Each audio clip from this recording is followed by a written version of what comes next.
कर लें। जो निसाब है वो भी मैंने आपको बताया, लेकिन एक और पहलू भी है। नबी पाक सल्लल्लाहु अलैहि वसल्लम पे ज़कात कभी फर्ज नहीं हुई, कभी हुजूर पे ज़कात फर्ज नहीं हुई। नबी पाक सल्लल्लाहु अलैहि वसल्लम के पास इतना सरमाया कभी इकट्ठा हुआ ही नहीं कि ज़कात फर्ज हो।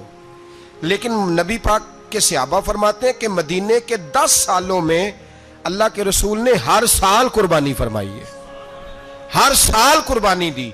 और जिस साल हुजूर हज करने गए उस साल अल्लाह के नबी ने 63 ऊंट ज़िबा फरमाए।